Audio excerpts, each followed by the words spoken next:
kali ini saya akan memasak dendeng lambok ya. Nah, dendeng lambok ini saya gunakan daging. Ini daging sudah saya potong dendeng seperti ini ya. Nah, ini akan kita masak dendeng lambok hari ini. Saya potong tipis-tipis seperti ini. Nah, nih daging ini sebelum kita masak dendeng, nanti akan kita rebus dengan bumbu ya. Bumbu untuk merebus daging dendeng ini yaitu bumbu halusnya.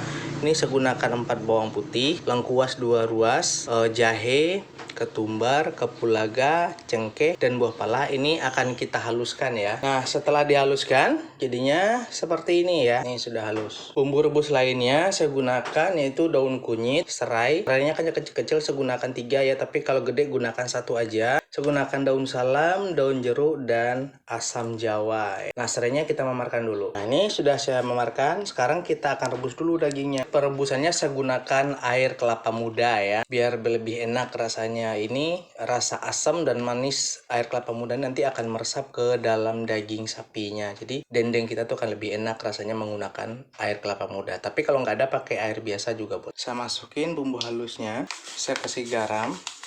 Saya kasih MSG. Kalau nggak suka boleh ganti yang lain. Saya kasih asam jawa. Saya taruh serainya. Saya masukin daun salam, kasih daun jeruk ya. Ini daun kunyitnya. Daging sapinya. Nah, itu kita kasih air kelapa muda. Nah, rasa manis dan asam kelapa muda ini nanti menyerap ke dalam daging. Saya gunakan 1 liter air kelapa muda. Ini kita rebus sampai dia menyusut airnya. Sudah susut airnya ya. Ini daging juga sudah empuk. Nah, ini kita matikan, kita angkat. Ini sisa kaldunya ada ya. Kaldunya ini kita ambil untuk bumbu cabenya nih. Kita ambil sekitar 3 sendokan atau 4 sendok.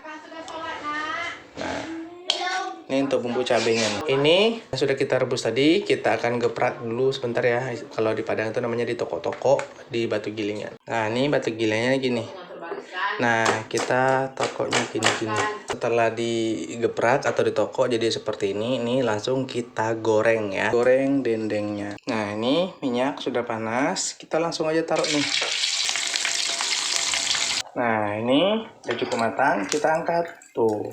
Ini adalah untuk sambal dendengnya. Nah, sambal dendengnya saya gunakan 150 gram cabai merah keriting yang sudah saya buang bijinya. Dan ini 150 gram bawang. Untuk tomat, kalau sambal dendeng itu lebih enak menggunakan ini air asam jawa ya, asamnya. Jadi, kalau tidak suka asam jawa, gunakan tomat juga boleh. Nah, tapi kalau ingin lebih enak, gunakan air asam jawa. Oke, sekarang kita akan haluskan dulu cabai dengan bawang merah. Setelah dihaluskan, jadinya seperti ini ya. Jadinya sekarang kita akan masak. Nah, ini minyak sudah mulai panas. Kita masukin nih cabainya nih. Ini cabainya dimasak dengan api kecil biar matangnya sebagus ya, sempurna ya, biar nggak ada rasa langunya. Nanti sudah setengah matang ya cabainya. Lalu kita masukin ini kaldu daging tadi ya, kaldu rebus daging dendeng tadi. Oke, ini kita aduk lagi. Nah, kita campur. Kasih garam. Hati-hati, langsung kasih MSG. Bagi yang tidak suka MSG, gunakan yang lain penyedapnya ya. Tapi kalau dendeng ini lebih enaknya pakai MSG, sesuaikan selera masing-masing aja. Oke, lanjut kita kasih air asam jawa sekitar 4 sendok, sesuaikan selera aja. Kita aduk lagi nih. Tetap dengan api kecil masaknya ya.